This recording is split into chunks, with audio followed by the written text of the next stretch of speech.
تو ہمیں تو اور عبادت کرنی ہے، نہ کہ عبادت سے جی چرانے کے، دور بھاگنے کے فارمولے اختیار کریں۔ نبی پاک کا ایک اور بڑا پیارا انداز، جبریل امین پیارے آقا کے پاس آتے نا تو نبی پاک جبریل امین کے ساتھ قرآن کا دور فرمایا کرتے ہیں۔ ہائے ہائے ہائے، ہم میں سے بہت سارے وہ لوگ ہیں جو تلاوت کرتے ہیں، اچھی بات ہے، مگر یہ دور والی سنت بھی عمل ہونی چاہیے ہے۔ دو دوست بیٹھ جائیں، میں پہلے آپ کو قرآن سناتا ہوں پھر آپ سنائیں، اللہ کرے زبانی یاد ہو تو زبانی سنائیں، ورنہ پڑھ کے سنا دیں۔ گھر میں میاں بیوی کر سکتے ہیں، باپ بیٹا کر سکتے ہیں، بھائی بہن، پردے کے جو بھی معاملات فیملی کے ہیں وہ دیکھ کر اگر گھر میں بھی اپنے ساتھ بیٹھ کر دور کریں اور یاد کریں وہ کیسا منظر ہوگا جب جبریل امین اور نبی پاک قرآن کا دور فرمایا کرتے۔ اور ایک خاص کام نبی پاک کا یہ ہوتا کہ رمضان میں، ویسے تو میرے آقا سے بڑھ کر سخی کون ہے، مگر رمضان میں میرے آقا خوب سخاوت فرماتے، ہر آنے والے کو عطا فرماتے۔ راوی لکھتے ہیں ایسی سخاوت ہوتی کہ جیسے تیز آندھی چلتی ہے اس سے زیادہ نبی پاک کی سخاوت جو ہے وہ جاری رہتی۔ تو ہمیں بھی چاہیے کہ ماہ رمضان میں ہم سخاوت کریں، اپنے دسترخوان کو بھی وسیع کریں، اور لوگوں تک بھی جناب جو مسلمان پریشان ہیں ان تک جناب آپ مدد پہنچائیں، یہاں جس سے جتنا بن سکے۔ ایک بات یاد رکھیے گا، جب بھی بات سخاوت کی آتی ہے نا تو ذہنوں میں یہ بات آتی ہے کہ جناب یہ تو امیروں کا کام ہے، یہ بھول ہے ہماری۔ سخاوت جو ہے نا وہ ایکچولی دل کی غنا کا نام ہے۔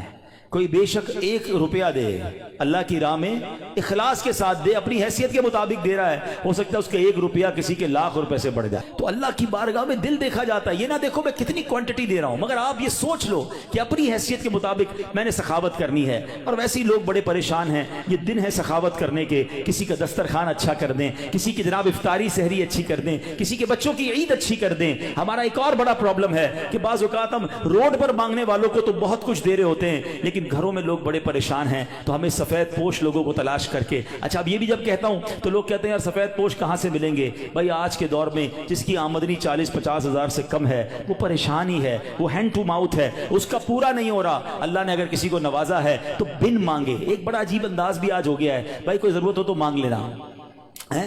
کہاں سے مانگے گا؟ جس نے ساری زندگی جمعے کی نماز پڑھ کے خود ہی کچھ نہ کچھ چندہ دیا تھا، اب اس کے پیسے کم ہو گئے ہیں، وہ کیسے مانگے گا؟ کبھی مانگا ہی نہیں اس نے۔ آپ کیوں کسی کو مانگنے پر مجبور کر رہے ہیں کہ مجھ سے مانگ لینا میں دے دوں گا؟ نہیں، مجھے اور آپ کو رب بن مانگے دے رہا ہے۔ ہم لوگوں کو کہہ رہے ہیں ہم سے مانگے، ہم خود دیکھ لینا ہمارے ملازمین میں، ہمارے پڑوسیوں میں، ہمارے رشتہ داروں میں جو اس لیول کے لوگ ہیں، اور اگر اللہ نے آپ کو دیا ہے تو بن مانگے دینے کی عادت ڈالیں۔ خوشی خوشی ان کے گھر پہ سامان بھجوا دیں، راشن بھجوا دیں، کیش بھجوا دیں، ان کے چہرے پہ مسکراہٹ آپ دیکھیے گا۔ کبھی زندگی میں وہ نہیں مانگیں گے، وہ قرضہ لے لیں گے مگر کبھی کسی سے مانگیں گے نہیں، کیونکہ مانگنا ان کو کبھی آیا ہی نہیں۔ اللہ ان کو کبھی مانگنے کی نوبت میں نہ لائے، اللہ ہمیں بھی نہ لائے۔ اللہ سے ہم دعا کرتے ہیں کہ اے مولا ساری زندگی دینے والا بنائی رکھنا، کبھی مانگنے کی نوبت نہ آئے۔ اللہ ہاتھ اوپر والا عطا فرما، کبھی پھیلانے والا ہاتھ عطا نہ فرما۔ اللہ کے آگے ہاتھ پھیلائیں گے، اللہ کبھی مخلوق کے سامنے یہ نوبت نہ لائے۔ لیکن ہمیں بھی یہ خیال رکھنا چاہیے کہ جن کو اللہ نے نوازا ہے وہ اپنے مسلمان بھائیوں کی خیر خواہی کریں۔ تو بہرحال میرے پیارے اسلامی بھائیوں، باتیں تو بڑی ہوئی کہ ماہ رمضان میں گناہوں سے بچنا ہے،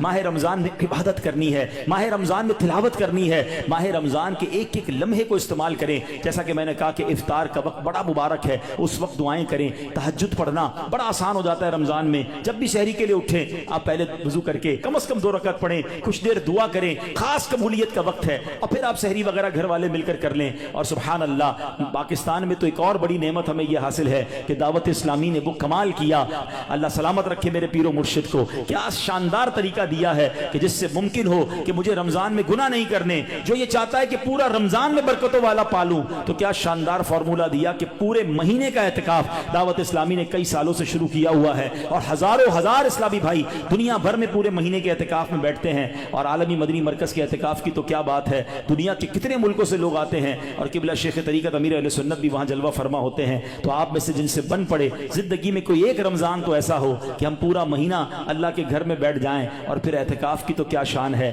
نبی پاک فرماتے ہیں من اعتکف ایمانا و احتسابا غفر له ما تقدم من ذنبه۔ آقا فرماتے ہیں جو ایمان کی حالت میں ثواب حاصل کرنے کے لیے اعتکاف کرے اس کے پچھلے سارے گناہ معاف کر دیے جاتے ہیں۔ تو آخری عشرے کے اعتکاف کی تو شان ہی نرالی ہے، پورا مہینہ نہیں تو آخری عشرے کا اعتکاف کریں، کیوں کہ ایک رات ہے، ہاں وہ بڑی کمال کی رات ہے۔ قرآن پاک میں رمضان کا تو ذکر آیا نا، اس رات کے لیے تو پوری سورت آئی ہے سورہ قدر کے نام سے۔ ہمارے آقا کتنے مہربان ہیں، یہ نہ فرمایا کہ پورے سال میں کبھی بھی لیلۃ القدر آ جائے، پورا سال ڈھونڈنا پڑتی، یہ بھی نہ فرمایا کہ پورے رمضان میں کوئی بھی رات لیلۃ القدر ہے تلاش کرو، پورا مہینہ ڈھونڈنا پڑتا۔ فرمایا رمضان کے آخری عشرے کی 5 طاق راتوں میں سے ایک رات لیلۃ القدر ہے، اسے تلاش کر لو، حدیث کا مضمون ہے۔ تو پھر اسی لیے اعتکاف کیا جاتا ہے کہ 10 دن اگر ہم مسجد میں ہیں تو جو بھی رات شب قدر ہوگی وہ ہمیں حاصل ہو جائے گی۔ تو ممکن ہو سکے تو رمضان کے آخری عشرے کا اعتکاف کر کے لیلۃ القدر کی برکتیں حاصل کریں۔ رب کریم سے پھر دعا ہے، اے مولا ہمیں صحت کے ساتھ عافیت کے ساتھ ماہ رمضان نصیب فرما، پورے روزے رکھنا نصیب فرما، پوری تراویح پڑھنا نصیب فرما، اور جو بخشے جائیں اے اللہ ان بخشے ہوں کے صدقے ہم گناہ گاروں کی بھی بخشش فرما۔ الحمدللہ ماہ رمضان میں لوگ اپنی زکوٰۃ اپنے عطیات دیتے ہیں، پہلے اپنے غریب رشتہ داروں کا خیال رکھیں، اور اس کے بعد میری گزارش ہے عاشقان رسول کی عظیم تحریک دعوت اسلامی، وہ تنظیم جس نے دنیا بھر میں کمال کر دکھایا ہے، لاکھوں لاکھ حافظ قرآن اور جناب ناظرہ قرآن پڑھنے والے فارغ کیے،